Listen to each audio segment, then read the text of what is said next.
أنعمت عليهم غير المغضوب عليهم ولا الضالين.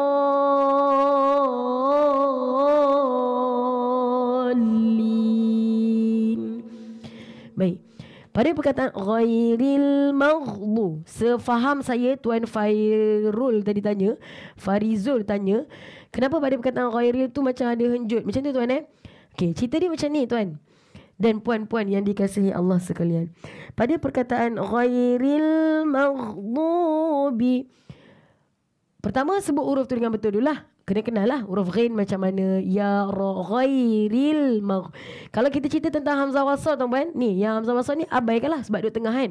Ghairi masuk terus dekat lam. Ghairil magh. Okey. Sebelum tu yang part tu faham ke tak? Part tu dulu, faham kan? Okey. Hamzah wasal ni kita abaikan dan kita terus masuk ra baris bawah bunyi ri, mati dengan huruf lam, ghairil magh. Okey, soalan tuan tadi, kenapa bacaan lam tu macam melirit? Okey, dengar. Dalam bila kita belajar hukum tajwid tuan-tuan tuan-tuan memang tak boleh lari daripada start belajar dengan kena tahu dulu di mana tempat keluar huruf itu. Satu. Okey, tadi kita dah tahu dah. Kita sebut dah, betul dah sebut huruf lam tu ghairil ma. Keduanya, selepas dah belajar tempat keluar huruf, kena tahu makhraj pula. Makhraj ni makhraj pula. Apa tu? Sifat dia. Dah tahu makhraj, kena tahu sifat. Sifat ni macam kita lah, adik-beradik, perangai, kelakuan, PL. Satu saya ada 7 orang adik-beradik. 7 mak ayah yang sama, satu rahim yang sama. 6 daripada 7 semua jalan normal. Satu Caesar contoh macam tu lah. Okay.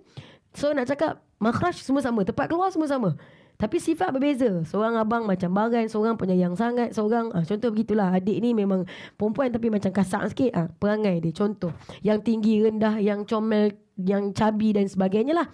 Okay, contoh macam lam sama. Lam ni tempat keluar dia adalah hujung lidah. Tapi sifat lam ni, kalau salah satu sifat tunggal lam adalah kita panggil tawassut, ataupun cuba komen teman apa bainiyah, tawassuta ataupun bainiyah. Tapi nak type ni sudah nak bagi contoh, susah nak bagi contoh. Kalau baca baru faham, ustazah faham. Kenapa tuan? Saya nak tanya tu sah atau tak. Oh, dia sah je.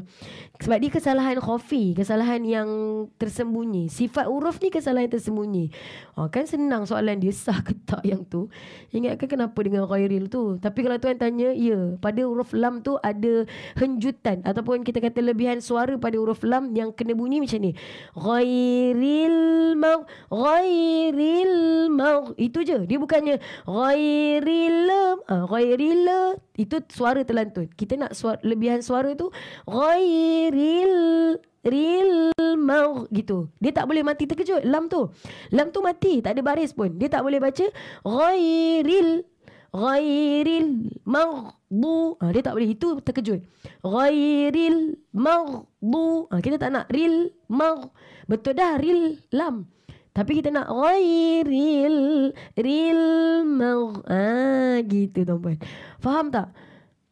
Cuma yelah saya faham tadi soalan tuan tu, dia kata yelah imam-imam banyak kat kampung baca ghair. Mungkin saya tak faham, saya tak pasti dia baca tu ghairil. Kalau ril tu jadi panjang, jadi lama.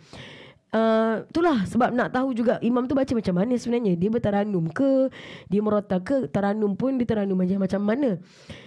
Dia tak boleh lah an'amta alaihim ghairil magh. Tu over lah. Ghairil tak aci.